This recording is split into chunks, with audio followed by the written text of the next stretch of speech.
Assalamualaikum, perkenalkan saya Muna, peserta Latsar CPNS tahun 2025, golongan 3 angkatan 7, akan menyampaikan tentang analisis isu efektivitas kinerja individu berdasarkan tupoksi dokter.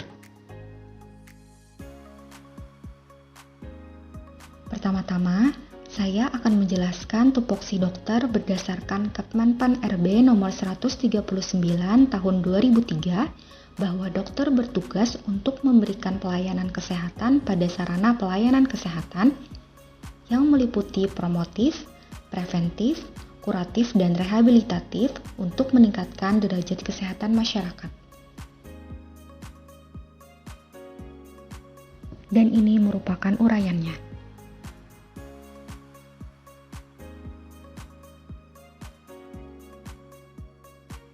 Selanjutnya, berdasarkan uraian tupoksi dokter, didapatkan 5 isu sebagai berikut.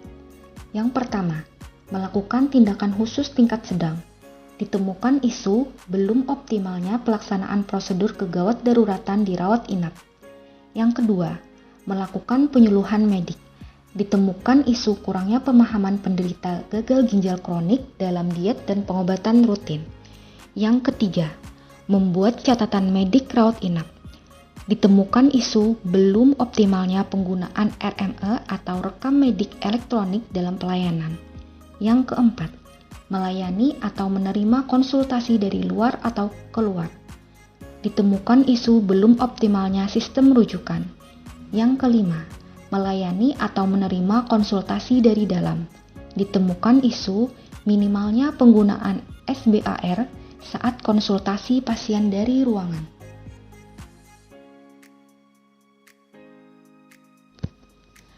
Dari kelima isu tersebut, dilakukan analisis lebih lanjut untuk menentukan prioritas dengan menggunakan metode APKL, di mana metode ini menggunakan 4 aspek, yaitu A. Aktual, P. Problematik, K. Khalayak, dan L. Layak.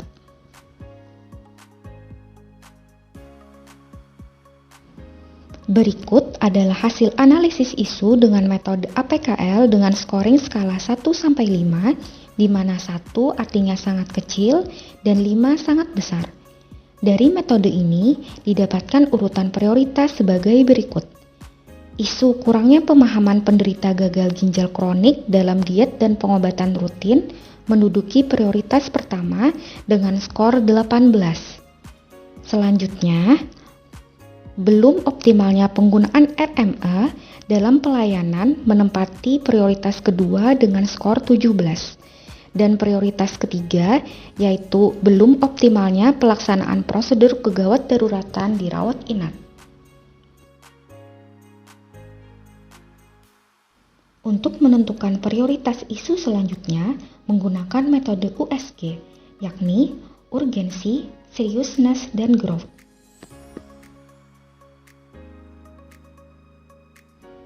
Kemudian, berdasarkan metode USG, didapatkan urutan prioritas sebagai berikut, di mana kurangnya pemahaman penderita gagal ginjal kronik dalam diet dan pengobatan rutin menjadi prioritas utama.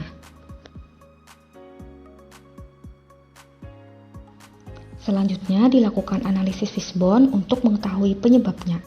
Hal tersebut berupa, pertama, cara atau metode, kedua, lingkungan atau environment, yang ketiga, orang atau man, yang keempat, bahan atau materials. Yang pertama, yaitu sulitnya melaksanakan kontrol rutin di antara waktu hemodialisa.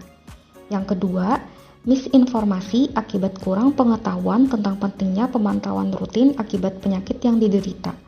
Yang ketiga, tidak ada anggota keluarga yang bisa mengantarkan ke RS. Dan tempat tinggal yang jauh dan kendala transportasi.